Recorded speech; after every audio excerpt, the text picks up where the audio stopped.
پھر مزید فرمایا وَلَا تَكُونُوا كَالَّذِينَ خَرَجُوا مِن دِيَارِهِمْ بَطَرًا، نہ تم ہو جاؤ ان لوگوں کی طرح جو اپنے گھروں سے بطر کے ساتھ نکلے. بطر کیا ہوتا ہے؟ اترانا، فخر اور تکبر کا اظہار کرنا.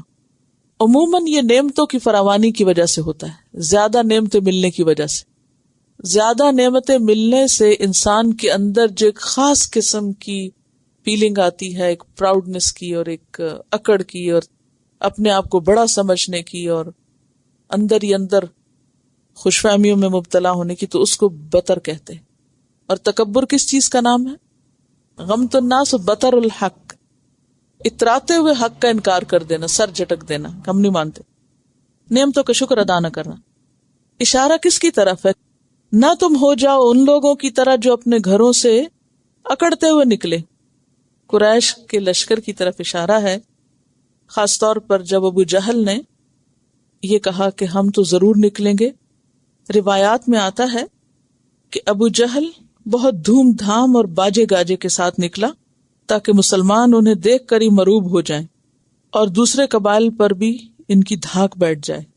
اور جیسے کہ آپ نے پڑھا کہ ابو سفیان کا پیغام بھی اسے مل گیا تھا کہ قافلہ خطرے سے بچ نکلا ہے، اس لیے تم واپس چلے جاؤ.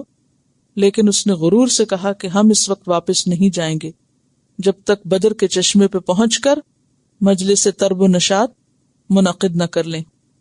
وہاں گانے بجانے والی عورتیں خوشی اور کامیابی کے گیت گائیں گی، شراب پیئیں گے، مزے اڑائیں گے. 3 دن تک اونٹ ذبح کر کے اہل عرب کی ضیافت کا اہتمام کریں گے تاکہ یہ دن عربوں میں ہمیشہ کے لیے یادگار رہیں.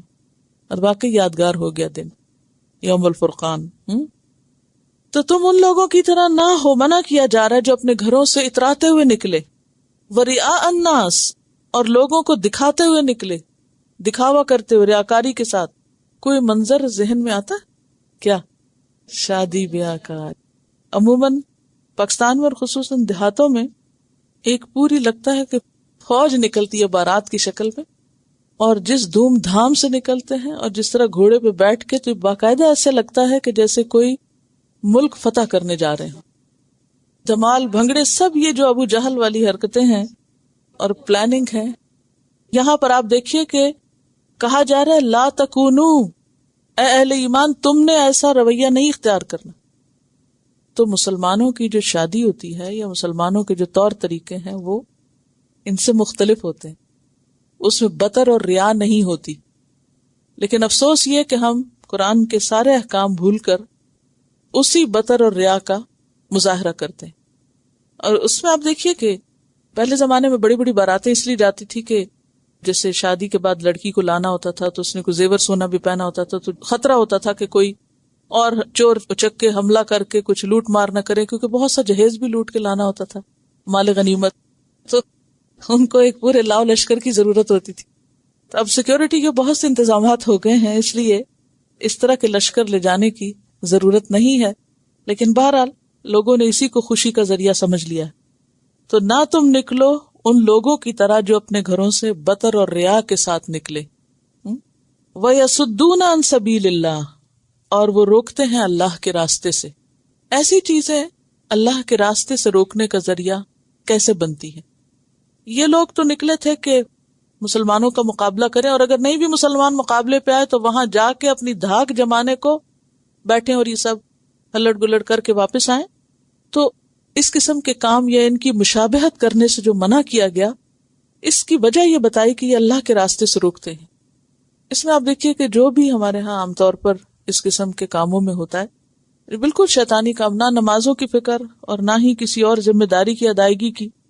یعنی پورا ایک میلہ لگ جاتا ہے، اور ہر کوئی نہ صرف یہ کہ جس کی شادی ہوتی ہے یا شادی والے، بلکہ جو جو شریک ہوتے ہیں ان سب کے اندر بھی بطر اور ریا، دو چیزیں خوب کوٹ کوٹ کے بھری ہوئی ہوتی ہیں. یعنی یہ دو چیزیں جو ہیں یہ منع ہے، بطر اور ریا. اور اگر دیکھا جائے تو ہماری شادیاں پوری کی پوری کس کے گرد گھومتی ہیں؟ بطر اور ریا. اور یہ دونوں چیزیں ناپسندیدہ ہیں. واللہ بما یعملون محیط، اور اللہ ساتھ اس کے جو وہ عمل کرتے ہیں گھیرنے والا ہے. اب اس آیت کا یہ مطلب نہیں کہ یہ آیت کسی شادی کے بارے میں اتری ہے. یہاں چونکہ کہا جا رہا ہے ایسے لوگوں کے طور طریقے اختیار نہ کرو جو یہ کرتے ہیں. تو مراد یہ ہے کہ صرف جنگ کے لیے نکلتے وقت نہیں بلکہ کہیں بھی نکلتے وقت، کسی بھی کام کو نکلتے وقت ایسے طریقے اختیار نہ کرو، ان کی مشابہت سے بچو. یہ مانا خواہ وہ شادی کا موقع ہو یا جنازے کا موقع ہو، کیونکہ عربوں کے ہاں جنازوں میں بھی راگ باجے جاتے تھے ساتھ، اور آگ لے کے جاتے. آگ اور راگ دو چیزیں ہوتی تھی ان کے جنازوں میں، اور اس میں بھی وہ سب کو اکٹھا کرتے یہ دکھانے کو کہ ہمارا جو مرنے والا ہے وہ کتنا بڑا ہے، اور اس کو بھی ایک انہوں نے اسٹیٹس سمبل بنا لیا اور ایک دکھاوے کی چیز بنا لیا. تو صرف شادی ہی نہیں بلکہ جنازہ بھی، دیکھا نا پیچھے ہم نے وہ حدیث پڑھی کہ خاموشی ہونی چاہیے، اور اس میں بھی عاجزی اور وقار ہونا چاہیے اور خدا کا خوف ہونا چاہیے، نہ کہ وہ بھی شان و شوکت کا ذریعہ. اسی وجہ سے ہم دیکھتے ہیں کہ جیسے شادیوں پہ کھانے پکتے ہیں، اب ہماری فوتگیوں پہ بھی ویسے ہی کھانے پکتے ہیں اور ویسے ہی لوگ اکٹھے ہوتے ہیں، اور وہ اکٹھ جو ہے وہ بھی بطر اور ریا کا ذریعہ بن گیا ہے.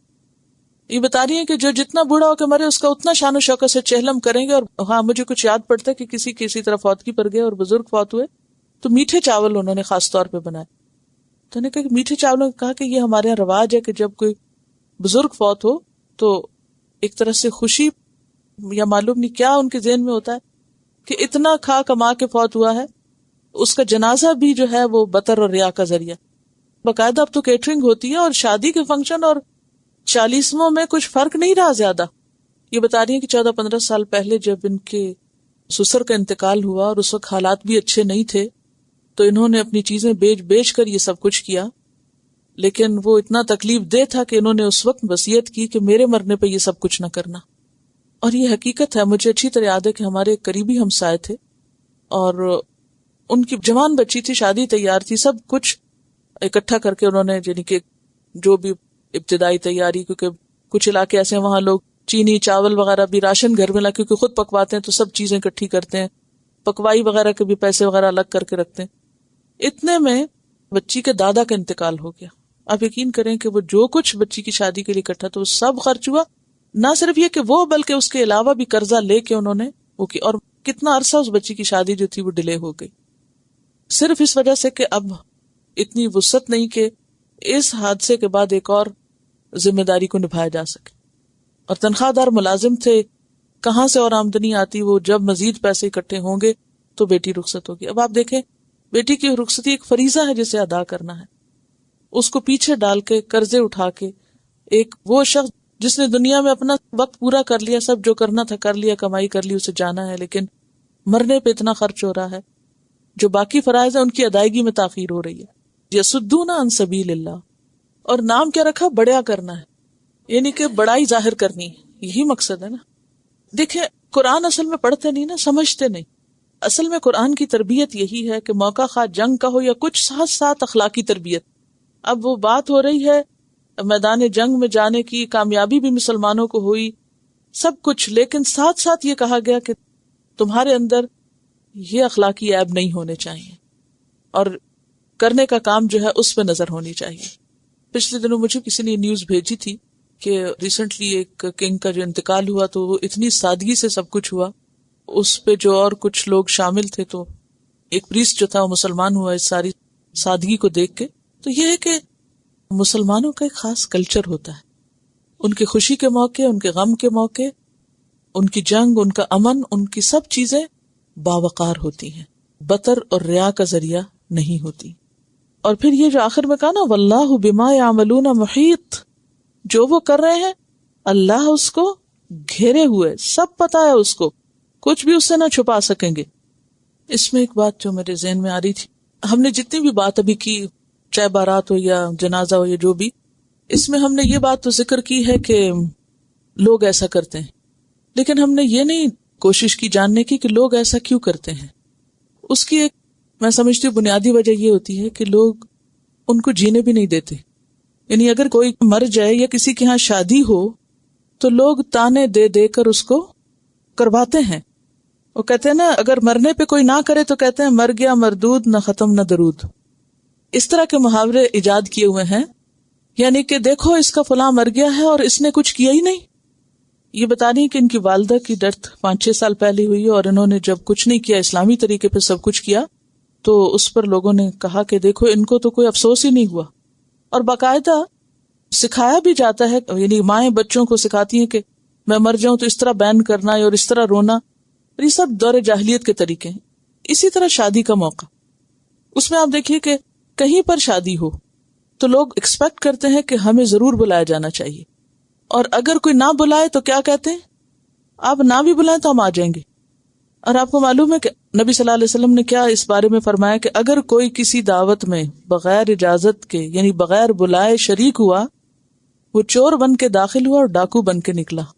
اور بعض اوقات کسی خاندان میں سے چلو کسی ایک کو بلایا جاتا ہے تو وہ بغیر اجازت سارے جمع ہو جاتے ہیں، اور وہ کہتے ہیں کہ انہیں خوشی کوئی نہیں، یعنی اسراف کو وہ خوشی کی علامت سمجھتے ہیں. اور اگر کوئی نہ بلا سکے کسی مجبوری کی وجہ سے تو مائنڈ کر لیتے ہیں، پھر دلوں میں رکھ لیتے ہیں.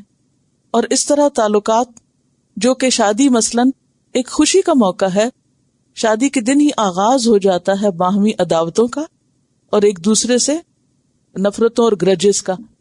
ہمارے ہاں تو یہ بات اب انڈرسٹوڈ ہے کہ شادی کے موقع پر بس رشتہ داروں نے ضرور اٹھنا ہے کسی نہ کسی وجہ سے.